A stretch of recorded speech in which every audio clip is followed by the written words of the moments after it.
Welcome to another video, the second part of the Enemy in Shadows adventure. If you haven't seen the first installment of this series, I do suggest to go and catch up with it first. But before I move on with the guide, a small announcement. I created a Patreon. Kinda. It's not a regular Patreon, since it only gives you access to my newly created private Discord server, and as I said before, the little free time I get, I do prefer to make videos for everyone instead of having extra videos for patrons. So if you want to just support the channel or buy me a beer, now you can. You can use the Patreon or affiliate links below to do that. But still, since I want this channel to be including everyone, the Discord server link is gonna be below as well. Kinda empty right now, but I'm really active around the day.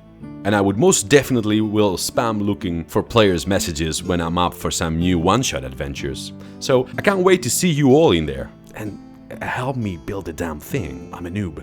But with no further ado, let's move on with the synopsis of the Shadow over Bogenhafen, the second part of the Enemy in Shadows. The players will find out that there is no inheritance, and that it was all a ruse by the bounty hunter to entrap Castor.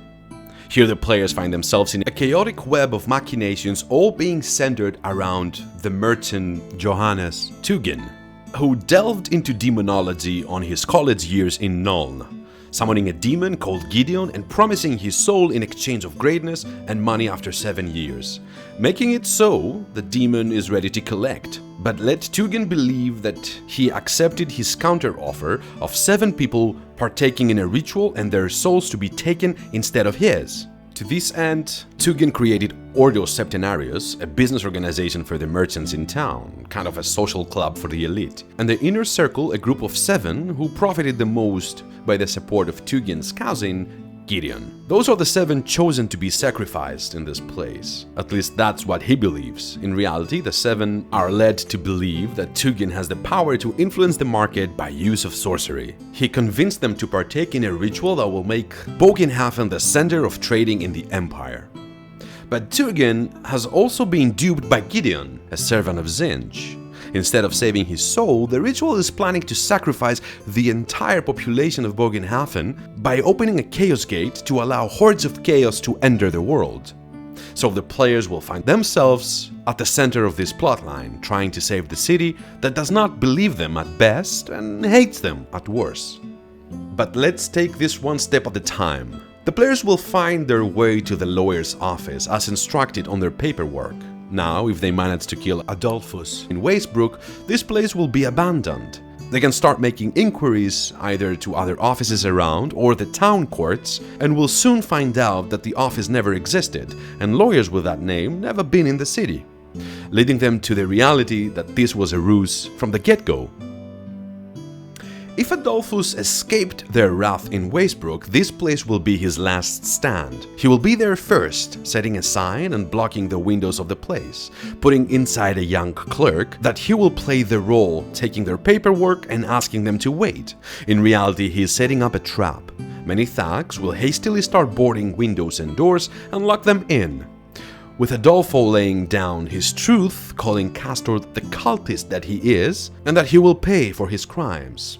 Castor Liberang, otherwise known as the Magister Impentimedae of the Cult of the Purple Hand, in the name of the Emperor, I arrest you and your companions for conspiring with chaos, murder, theft, and other crimes hereinafter, to be enumerated. Lay down your weapons and surrender.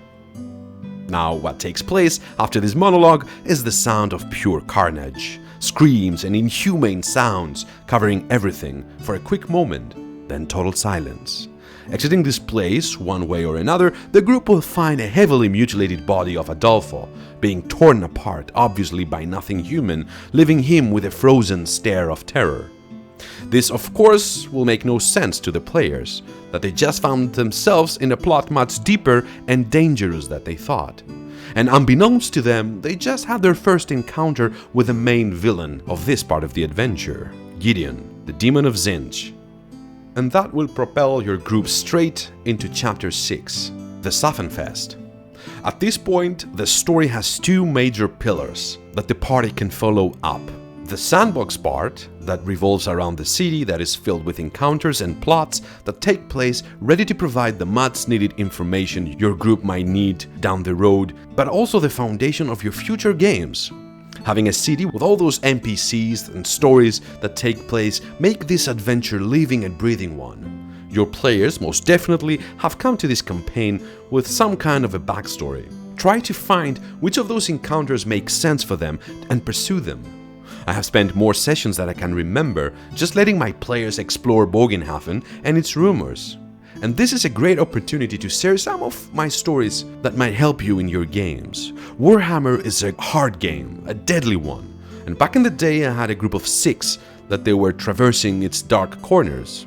But there were some times that some of my players had to cancel for a week, but the remaining ones were dying to play. So what I decided to do was to let them know that I will allow them to roam the city and have fun with their focus off their main quest, so that the next time they could rejoin with their fellow players, and God willing, if they were alive, they could share stories and move on ahead with their plots. I had some of my best games in those nights. Bogenhafen is a merchant city filled with dark secrets, gamblers losing money and looking for a quick buck to pay their loan sharks, cultists in the dark seeking victims for their sacrifices and their chaos gods, fences hiding in the sewers seeking buyers for their contrabands, and so many more.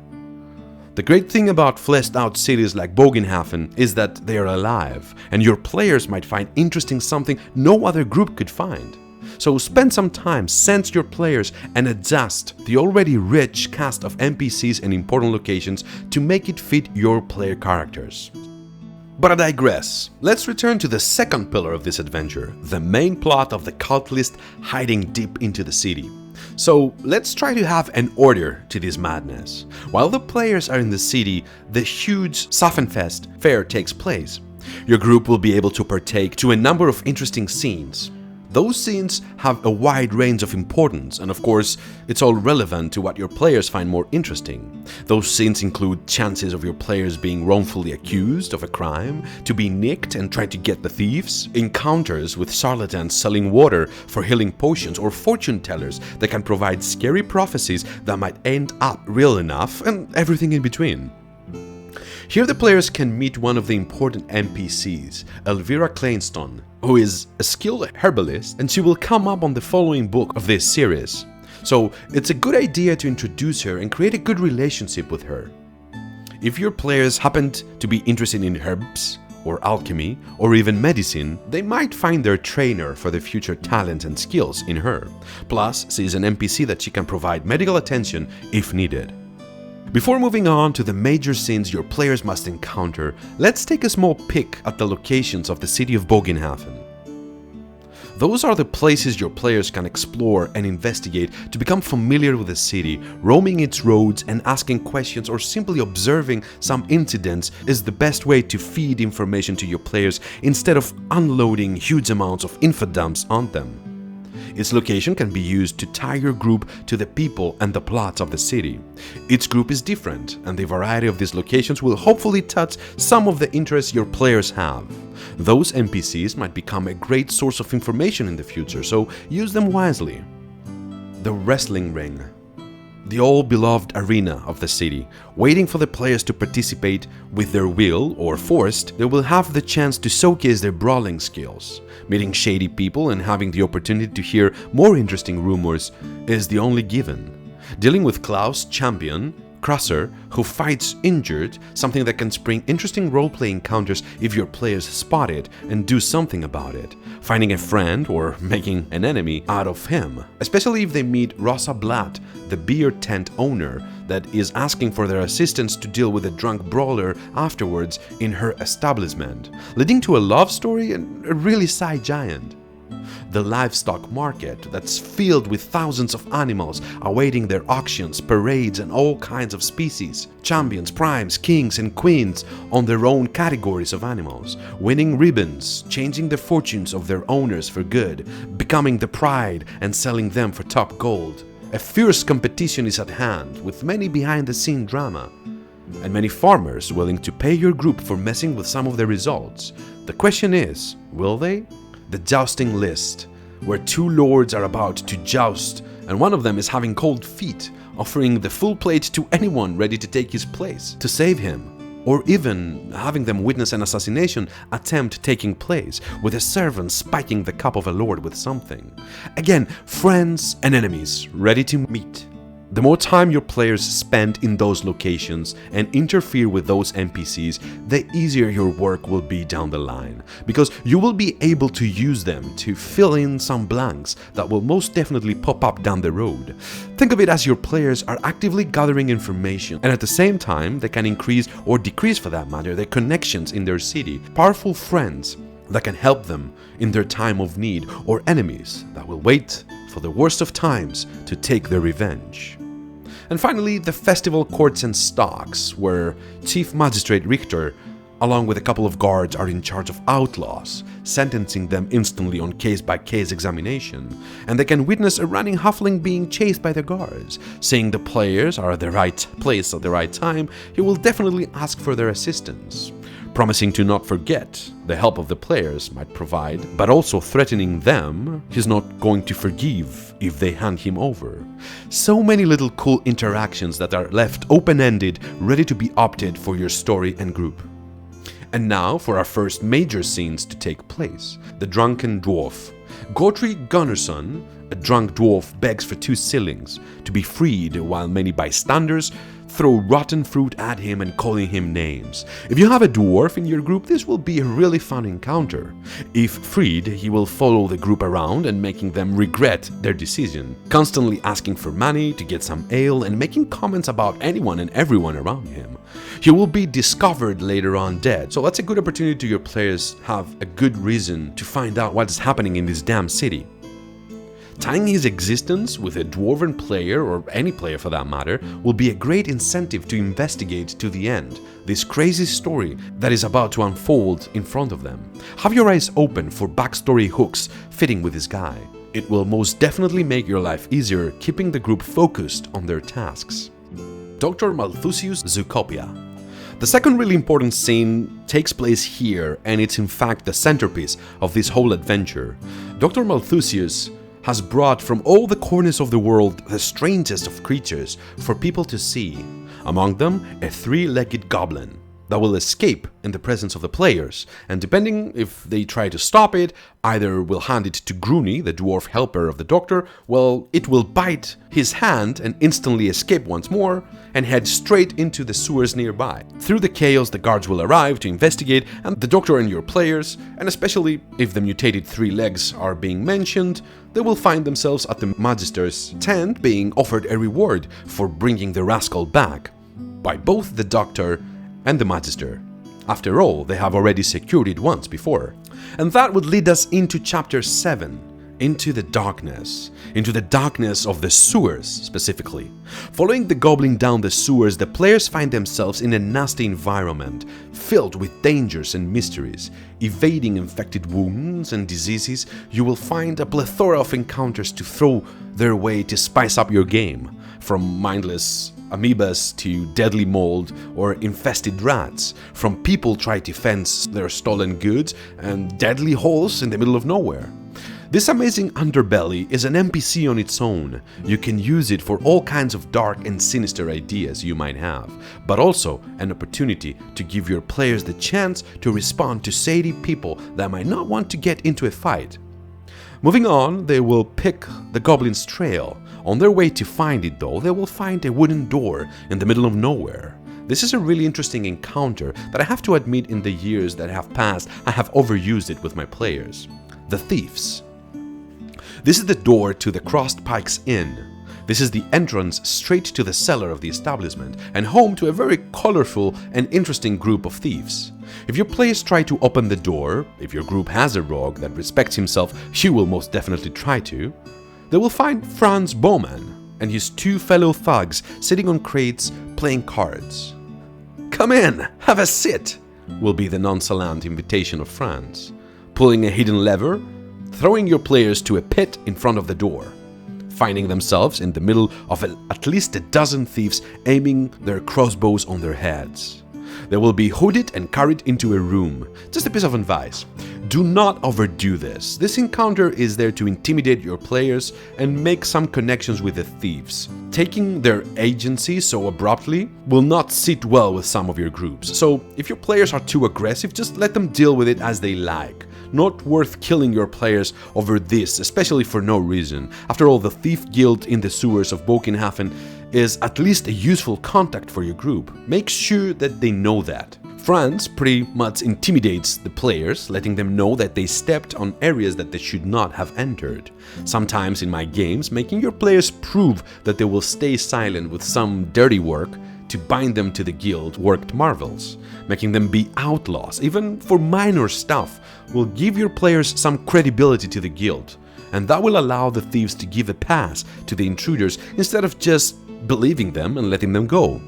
And more often than not, if there is a thief, thug, or a relevant career party member, those thieves are a great way to gain some skills and talents. Plus, they will always know more rumors or ways to get more information about people and places.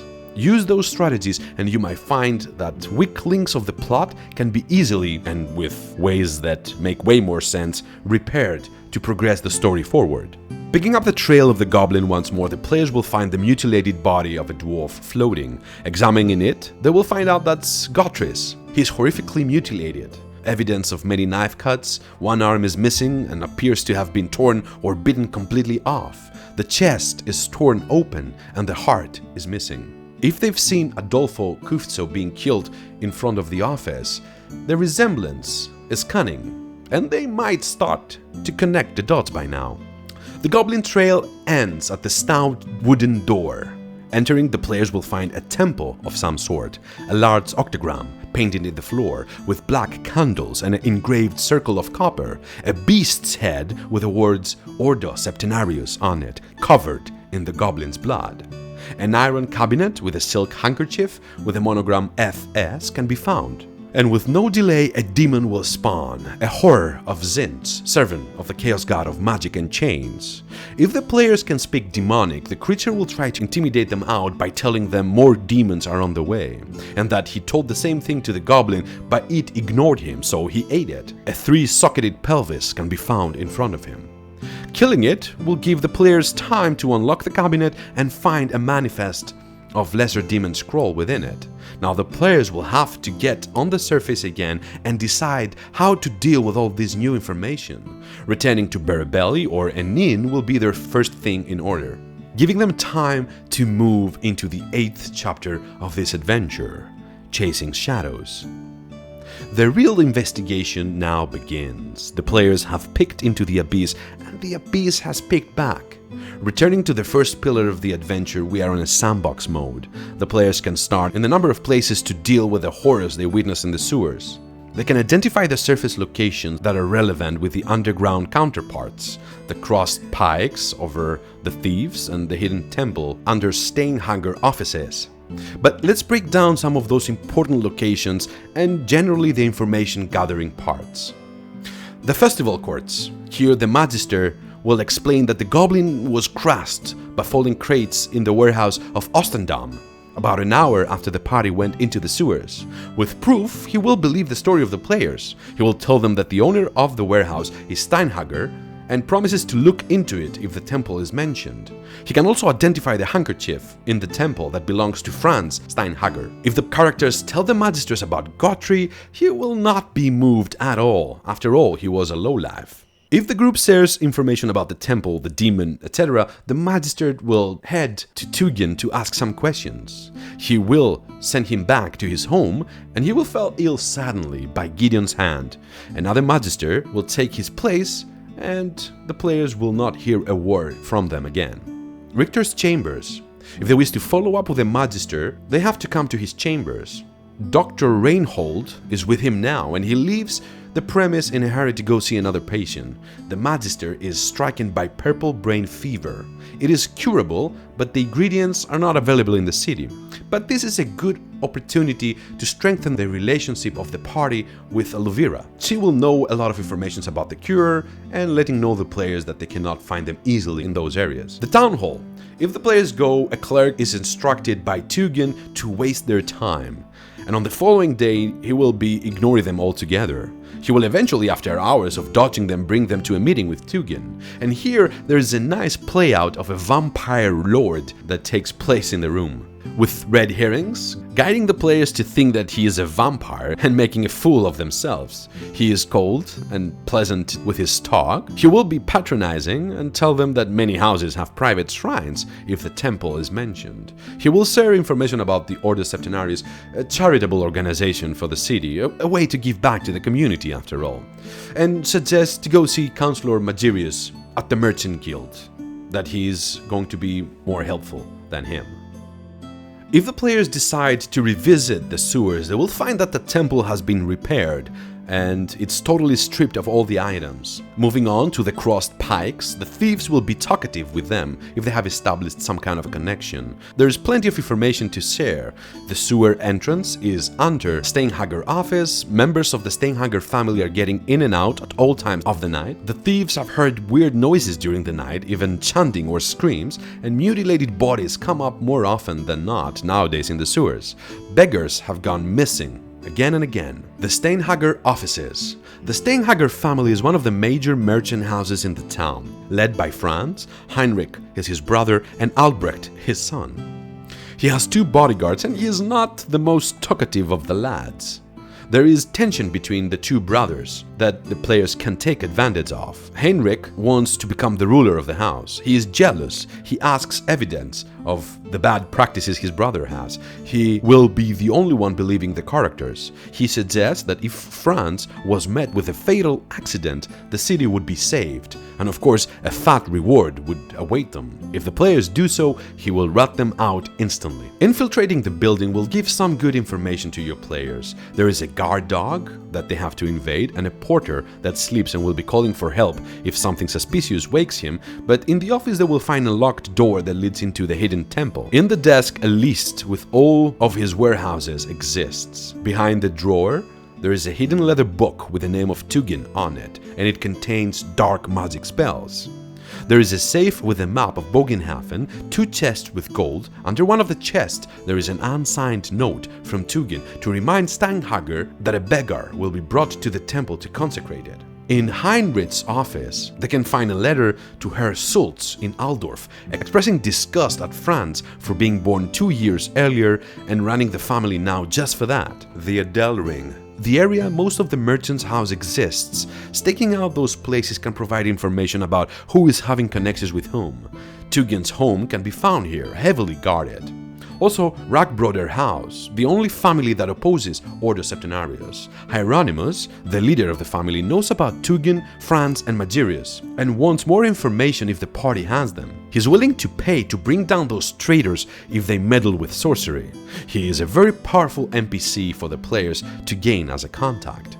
He will be the only one that eventually, if the city is saved, can break down the corrupted merchants. He can be heard from the Graf von Saponatheim, and he can share the pie with him after they take them down, making him the most powerful merchant in the city. Something he will love to do, and he will not forget who helped them do it. The Steinhager Warehouse. Here, Anton, the warehouse master, will be reluctant to share information with the group. If they convince him with one way or another, he will share the information of how he clapped down the goblin valiantly. Of course, this is another story from the one that he was instructed to say, the goblin being crushed by crates, but that one makes him look so much more heroic. When asked about stuff he cannot answer, he will lock down and ask the players to leave. He will be murdered by Gideon soon after their talk, and they will hear about his mangled body being surfaced in the river blaming the booze. None will be surprised. The Watts captain is a professional soldier. Hearing about temples and demons will lose his patience and demand to talk to the surgeon instead of him, so he will not waste his time. There's not going to be much help found here. There is a plethora of temples that players can use to gather some information. After all nuns and monks have their ears to the ground. Ordo Septenarius is making donations to some of them, and clerics have great knowledge about the order and its members.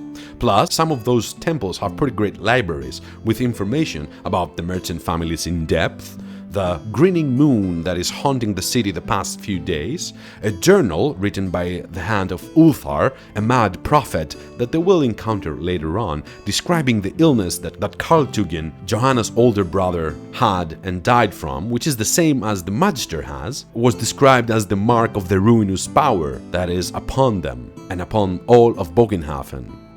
There are many guilds that the players can investigate: the stevedores, the physicians, the mourners. Of course, the Golden Trout, the location that Mazirius will invite the players to meet. He will be polite and chill, he steeps conversation away from the temple and order, and he tries to cover everything politely and nicely.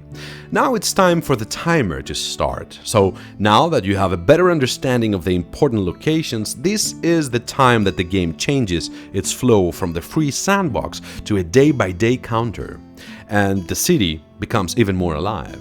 Things will happen, either your players do something about it or not. Deciding to go off for their own reasons will have its consequences, and this is acceptable and constructive on its own way. The first day starts when the group has located the temple and found out about the goblin.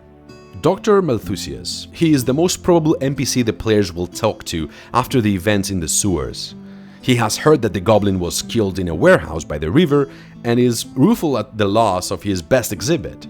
He realizes that the townspeople would not have been interested in taking it alive, but he is baffled that the town hall clerk steadfastly refuses his request that they return the body to him to stuff it and display it. If told about the hidden temple, he is disbelieving unless the pelvis is produced. He wants nothing to do with the temple, but he will be willing to do some investigation himself and give them some information down the line if the players are coming up empty-handed. He will also point the players towards the Verena temple that has a library. He can give some information about the lost dwarf as well. He has seen a guy wearing a red cross and a flower talking to him shortly after sunset. Those are the Tugin colors. There is a madman on the square that there will be talks about this crazy guy sharing words of doom that all have heard and being startled by. At the beginning of the second day, the Prophet of Doom will be there. They will meet Ulthar. He has some cool little foreshadowing for the players if you want to set the stage. Doomed, we are all doomed. Chaos is set upon us. The signs are everywhere. I see 7, I see 9. All they have will be mine, mine, mine. The star within the circle is the sign of death. And beware the man who is not the man. I have found really fun the part when he turns to one of your players, ideally Castor's lookalike, and goes full-on crazy on him. The mark is upon you, beware the bringers of chaos. And then he turns and runs like crazy into the crowd. If the players follow him when he bolted towards the pits, they will find him dead by a familiar way of death by now. A twisted body and a ripped throat. Gideon made sure to silence the profound prophet. On him they can find Tugin's insignia, since he was familiar with Karl Tugin before his death, and his journal can be found on the library, as we mentioned before. Evil Eye. By now, Gideon has his eyes on the group, and people that they are interacting with them are starting to mysteriously found massacred. And let's get on the hot potato part of this adventure. As I mentioned on the last episode of this series, never have a dropped parchment fall out of a person to be an important item to propel the story forward. I always hated the paper dropping from Magirius, so I never played it as is. It's one of the major weak points of this adventure in my eyes. So here the work you have put in, as we already said, will pay off. One of the new powerful friends can provide the following information. You can use some of the NPCs from the companion as well. The ghost that I mentioned on the previous episode that sought redemption and had a sister in this city. If his body was buried, the players will be delighted to find out that she is a servant in the works perhaps of Mazirius or Steinhager. So the invitation can be given to players by her, or even the thieves, or any other powerful friend they have already accumulated. Make it feel real, make it feel that it is earned and not just found by luck. Tugin has hired goons to terrorize the group by now. He cannot be traced back by this attack easily since he used Gurney, his lackey from the Stevedores Guild, to do his dirty work. But again, at this point, everything goes down to how many contacts your players have gathered. The more, the merrier. Having one more threat lingering over your player's head makes the suspense even greater. A day before the ritual. The meeting from the dropped paper takes place. Tugin calls a meeting with Ordo Septenarius in a Del Ring. All the important players will be there. It's heavily guarded and Tugin will let them know that the temple was compromised. Hence, a new location will be used and will be revealed to them later on. This is the part where Mazirius will have second thoughts about the whole thing, since he found out that a human sacrifice will take place. Given that he has already met with the players, he will reach out for them. Day 4. The day of the ritual. This is the day where the players are going to be constantly tailed by a couple of thugs. Depending on how you want to run this, it's a free-for-all. This is the point where the pressure is starting to build. And on the 4th day we are propelled to Chapter 9, The Darkest Hour, the chapter where Mazirius will seek actively the characters out. He spills the beans about the sorcery part of the Ordo, Septenarius and Tugin in particular. He informs them about the ritual that will take place tonight, and unfortunately he does not yet know the location. Tells them about the human sacrifice, and tells them that the authorities are controlled by him, and nothing can be done to stop it. Only the players can interfere. Here's the point where he gives them the letter that Tugin had, Telka. This is going to be mentioned on the future video regarding the weak points of this adventure, that connection between the first and the second book of the series. Mazirius' servant brings a message later on to the players. In reality, he is Gideon in disguise. He has killed Mazirius and he will attempt to blame the party. And this is one of the most fun parts of this adventure in my experience. The murder, most foul. When the group reaches Mazirius' home, Gideon will welcome them and bring them to his office. There, the body of Mazirius lies in the same way the others were found. In the blood, there is WHSE written in the floor, and number 1 followed by the digit 3 or 7. Their searching will be stopped by the yells of the servant on the front door of the house, and Gideon will be calling the city watch, and speaks to the player for the first time. You know, you really should have minded your own business. Players sitting in a room with a murdered merchant and a watch coming means only one thing. Run! A chase will ensue. If captured, they will find themselves into a cell that thieves once more might become a really powerful contact. Either they can see secret hidden signs with instructions on how to escape the cell, or even better, be cellmates with one of their underground new friends, leading them into the back of the prison and bidding them farewell.